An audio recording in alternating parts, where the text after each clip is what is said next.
Fellow Kenyans, this has been a year of great strides. We have conquered our fears with indomitable strength and unrivaled passion. As we celebrate Christmas of 2028 and usher in the new year 2029, I must say that I am a proud father to a nation of hard-working, resilient, and talented people. Our economy has recovered from the pits of death. The Kenya shilling has grown in leaps and bounds, exchanging at 102 shillings to the dollar as of yesterday. The stabilization of our currency has reduced our debt burden significantly.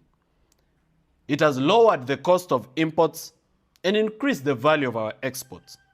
The prices of commodities has gone down historically in a way that we have not seen in 15 years.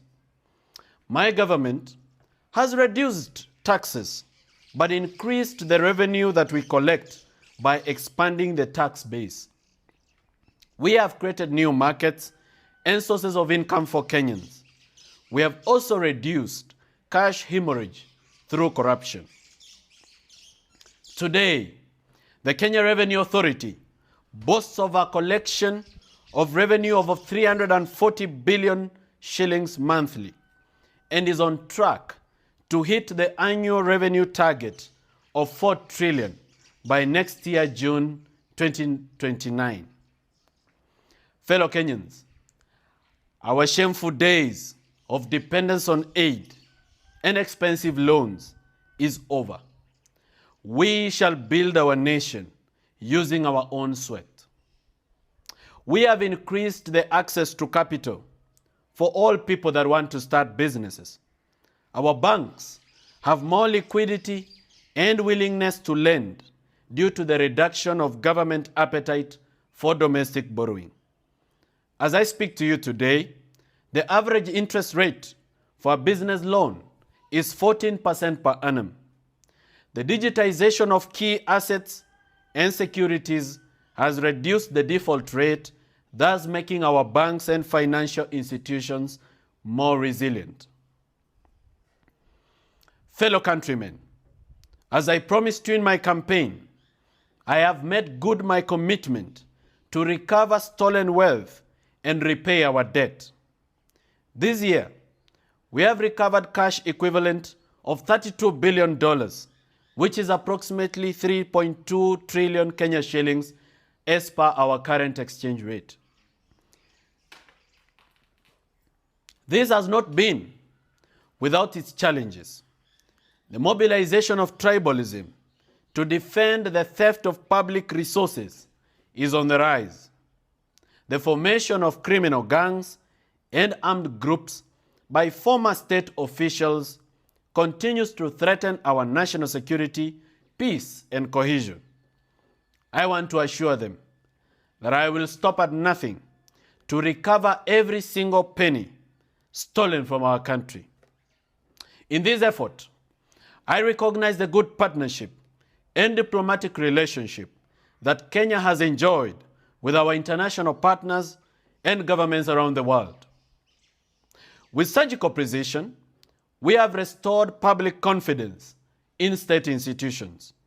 Today, we boast of an independent judiciary devoid of political influence, bribery, and corruption.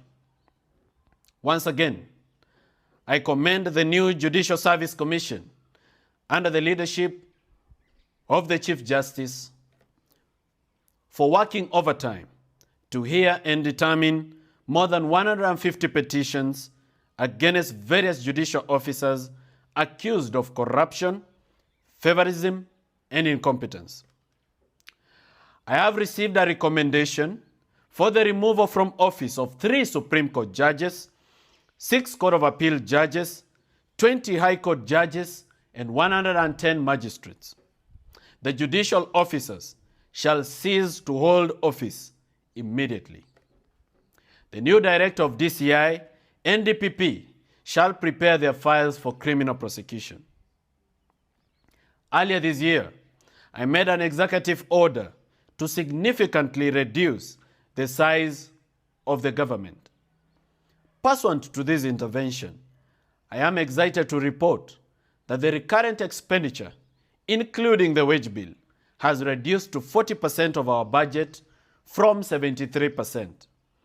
This has increased the available resources for development to 60% of the budget. Ridiculous offices, like those of the spouses of state officers, were scrapped off.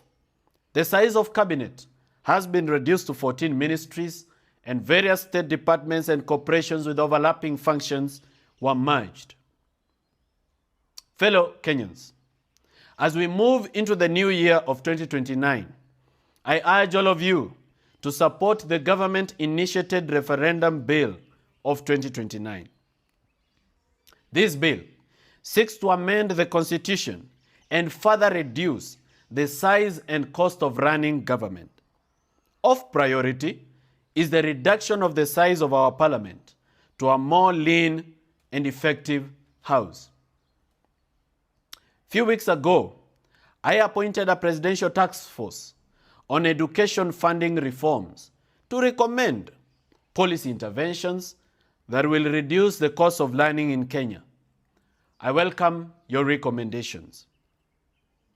Ladies and gentlemen, as your father and as your president, I am proud of you. I wish you a Merry Christmas, full of love, and a Happy New Year 2029. Asanteni sana, mjibambe.